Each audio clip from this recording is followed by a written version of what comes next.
Hey everyone, it's Tyler, the Antenna Man, and today I'm going to review this indoor antenna.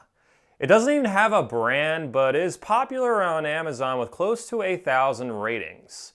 It comes with an amplifier and claims a 420-mile range. Definitely a weird number to choose from. How well does it work? Stay tuned to find out.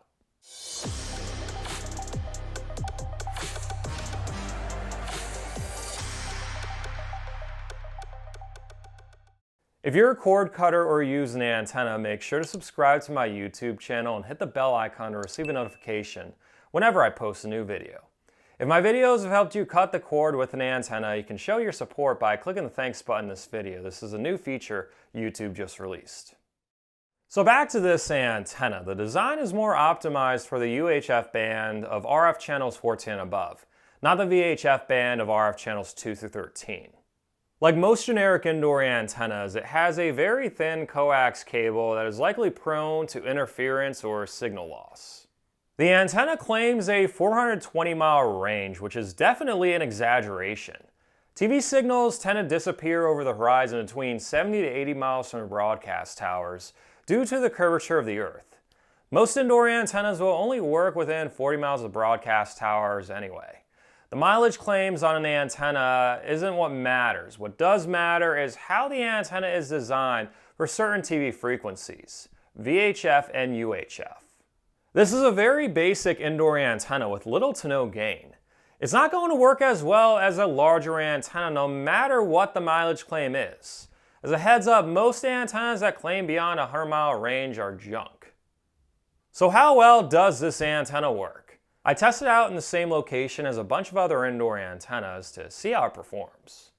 Here are the stations I'll be testing out with this antenna, the RF channel they broadcast on, and the results of the last two antennas I tested out on the YouTube channel. There are 3 UHF channels and 2 VHF channels. The signal on WNEP, which broadcasts on UHF channel 21, was lower on this antenna than the last 2 antennas I tested out. WYOU on VHF channel 12 could not be picked up with this antenna. Neither could WBRE on VHF channel 11, nor WOLF on UHF channel 22, or the repeater of New Jersey PBS on UHF channel 27. Alrighty, so what happened here? Why could this antenna only pick up one of the 5 TV stations in my area that many other indoor antennas pick up fine? I'm no rocket scientist, but I would say the reason this antenna didn't perform well is because it's junk.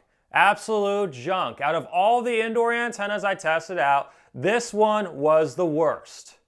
This is definitely an antenna to stay very far away from. If you're in the market for an indoor antenna, I did make a list of recommended antennas linked in the description of the video. Now with any indoor antenna, assuming you get a decent model that I recommend, it's critical to use some kind of signal meter as a guide to find the best location for it. Moving an antenna as little as a few feet can have a huge impact on reception, which I demonstrated in a previous video of mine. If you plan on using an indoor antenna, I'd highly recommend the Mediasonic digital converter box. It has a signal meter that comes up if you press the info button twice, which is very helpful to find the best spot for an indoor antenna. I include a link to it along with an instructional video in the description of this video. If you receive an error message like this when trying to order, I also include a link to an alternative DTV box that should ship to your location. Keep in mind that all indoor antennas have their limitations depending on many factors, such as your home's building material and how many trees are around your house. If you try an indoor antenna and can't get all of your local channels reliably, you may need an attic or outdoor antenna setup. Feel free to use my YouTube channel as a resource to research antennas. I also offer antenna recommendations specific to your location on my website at antennamanpa.com. I run a reception report at your exact location, take a look at the frequencies, signal strength, and tree coverage to determine what antenna will work best for you based on my experience testing out over 100 antenna models and installing them in 4 different television markets. Thanks again for watching this YouTube video. An additional thanks to everyone who supports me on Patreon or is a member of my YouTube channel. If my videos have helped you cut the cord, or if you just think they're cool and would like to help support them while gaining exclusive perks, such as exclusive behind-the-scenes content, access to my videos ad-free 1 day early, and direct contact with me, visit patreon.com/antennaman or click the join button in this video, and you can also click the thanks button. This is a new feature YouTube just released. If you're on Facebook, you can like my Facebook page at facebook.com/antennamanpa. If you're not on Facebook and would like to receive email updates whenever I post new videos, feel free to sign up to my email list. I attached a link in the description of the video. Stay tuned to my YouTube channel for more cord cutting and antenna related videos, and have an awesome day.